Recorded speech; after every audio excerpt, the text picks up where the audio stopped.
ಶಾಲಾ ಮಕ್ಕಳಿಗೆ ಬಿಸಿಯೂಟಕ್ಕೆ ಸರ್ಕಾರ ಕೋಟ್ಯಾಂತರ ರೂಪಾಯಿ ಖರ್ಚು ಮಾಡುವುದರ ಜೊತೆಗೆ ಶುದ್ಧ ತರಕಾರಿ ಖರೀದಿಗೆ ಇಂತಿಷ್ಟು ಹಣ ಅಂತ ಕೊಡುತ್ತೆ. ಆದರೆ ಕಲಬುರಗಿ ಜಿಲ್ಲೆ ಆಳಂದ ತಾಲೂಕಿನ ಕಿಣ್ಣಿ ಸುಲ್ತಾನ ಶಾಲೆಯಲ್ಲಿ ಮಕ್ಕಳಿಗೆ ಬಿಸಿಯೂಟದಲ್ಲಿ ಕೊಳೆತ ತರಕಾರಿ ಬಳಸಿದ್ದಕ್ಕೆ ಗ್ರಾಮಸ್ಥರು ತಾರಾಟೆಗೆ ತೆಗೆದುಕೊಂಡಿದ್ದಾರೆ.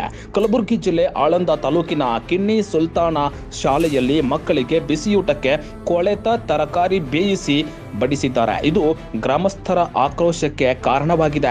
ನಿತ್ಯವೂ ಶುದ್ಧ ತರಕಾರಿ ಖರೀದಿ ಮಾಡಿ ಅದನ್ನೇ ಬಳಸಬೇಕು. ಆದರೆ ಈ ಶಾಲೆಯಲ್ಲಿ ಮುಖ್ಯೋಪಾಧ್ಯಾಯರು ಸೇರಿಕೊಂಡು ಅಡುಗೆ ಸಿಬ್ಬಂದಿ ಬಿಸಿಯೂಟದಲ್ಲಿ ಕೊಳೆತ ತರಕಾರಿಯನ್ನ ಬಳಸಿ ಹಣ ಕೊಳ್ಳೆ ಹೊಡೆದಿದ್ದಾರೆ ಅಂತ ಗ್ರಾಮಸ್ಥರು ಆರೋಪಿಸಿದ್ದಾರೆ. ಶಾಲೆಯಲ್ಲಿ ಮಕ್ಕಳಿಗೆ ಅಶುದ್ಧ ಆಹಾರ ನೀಡಿ ಮಕ್ಕಳ ಜೀವದ ಜೊತೆ ಚೆಲ್ಲಾಟ ಆಡ್ತಾ ಇರೋದು ವಿಪರ್ಯಾಸ. ಸಂಬಂಧಿಸಿದ ಇಲಾಖೆ ಸಚಿವರು ಅಧಿಕಾರಿಗಳು ಈ ಕುರಿತು ಪರಿಶೀಲನೆ ನಡೆಸಿ ತಪ್ಪಿತಸ್ಥರ ವಿರುದ್ಧ ಕ್ರಮ ಜರುಗಿಸುವಂತೆ ಗ್ರಾಮಸ್ಥರು ಒತ್ತಾಯಿಸಿದ್ದಾರೆ. ಸಸ್ತಾ ಇದ್ದು ಮನೆಗೆ ಇಂಥ ತರ್ತಾರೆ ಮೇಡಮ್ ಕರೆಸಿ ಮಾಡ್ಕೊಳ್ತಾರೆ.